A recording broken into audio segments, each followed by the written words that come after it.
It is an absolute privilege to be bringing this lady to you. She and I actually started together, and she is, without question, one of the most unique and distinctive voices working in comedy right now. So, ladies and gentlemen, please join me in welcoming to the stage the incredible Luisa Omielan!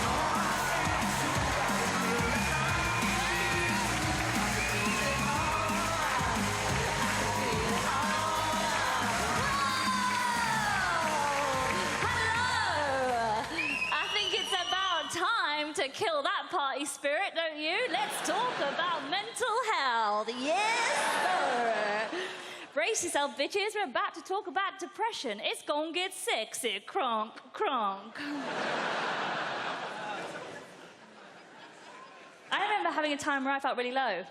Really bad about myself. And there was no particular reason, right? Because nobody had died, everything was going well. Like, seemingly on paper, things were good. Like, my local Chinese buffet started serving crispy aromatic duck before 6 p.m. Things were going all right.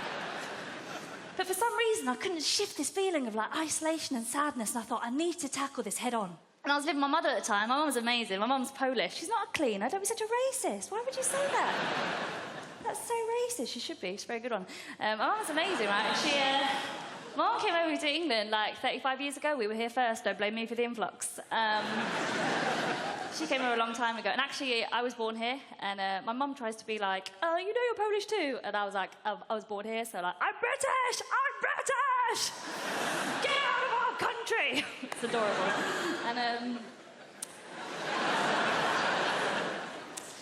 And my mum has this beautiful accent, right? Because people expect my mum to talk like this. Hello, I like to clean. Nice to meet you.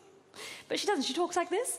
And the reason being, because when she first came over, she tried to really immerse herself into the community and into the British culture, right? So she was like, Marks and Spencer's, the land of dreams, right? She was really excited.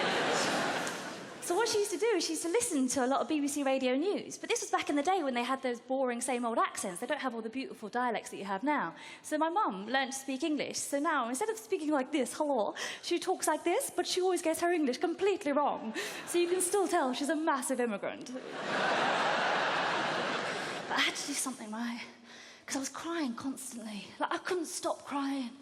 Like, I'd masturbate and I'd cry. Who does that? You don't get guys having a wank, do you? Being like, ah!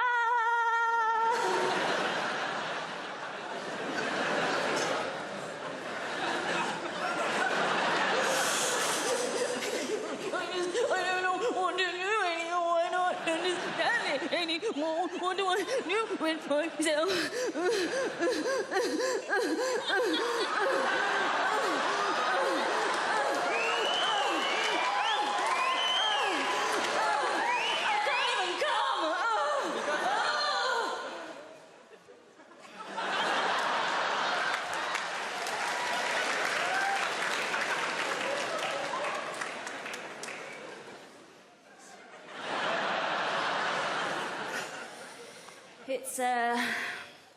It's not nice when you do it in the face like that, is it?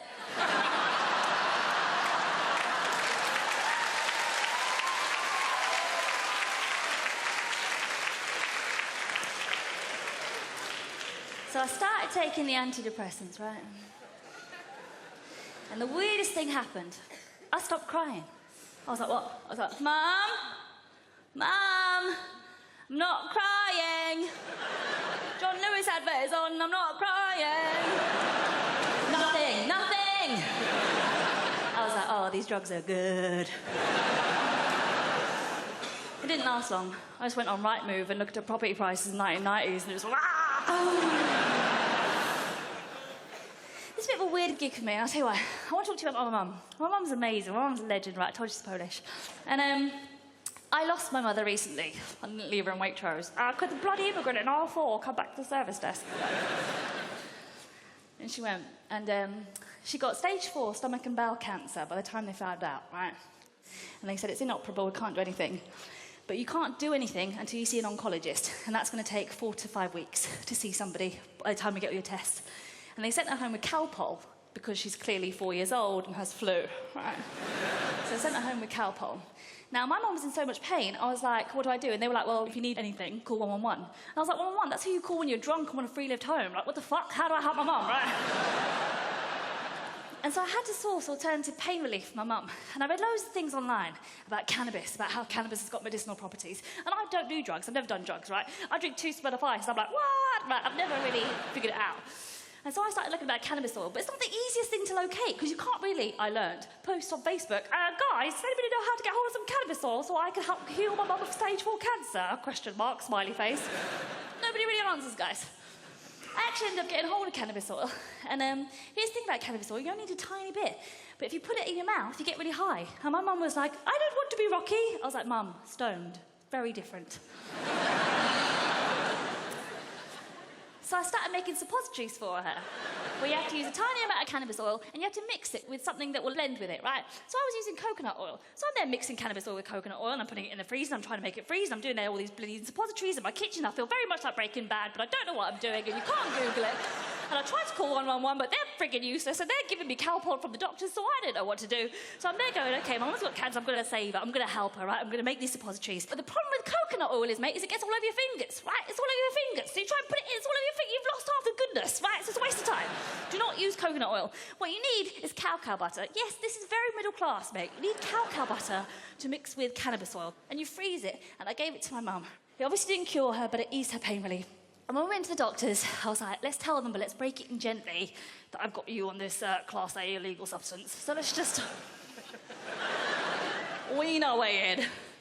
I mean, hopefully they'll be surprised that you've been managing so well with stage 4 cancer only on Calpol, but you never know, right? And we got into the room, and she sat with the oncologist, and my mum farted. And I was like, oh, my days. Are you joking? And I was like, what do? Pretend to be high, just pretend to be high. Just pretend to be like, oh, I do it. Yeah, it's not her, it's me. Oh, look at those rabbits. We came out, I was like, Mum, what did you do? That was so annoying. She's like, I'm sorry, I didn't mean to, I couldn't help it. I was like, you just shut out 65 pounds worth of cannabis oil, you idiot. So, you know, I got the email to do this gig a few weeks before my mum died. And I said, I don't want to do it. I've been waiting for years to do the Apollo. Don't want to do it, don't want to do it. And she said, Louise, you have to promise me you'll do it. Promise me you'll do live at the Apollo. Whatever happens. I said, no, because I'll be with you. We're going to fix you. You're going to have cannabis oil. You're going to have cannabis. It's going to be amazing. You're going to be fine. And she was like, whatever happens, you promise me you do that gig. And so that's why I came out today, to do the gig.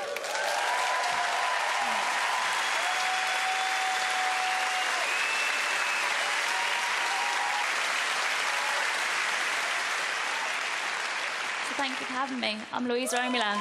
Big love.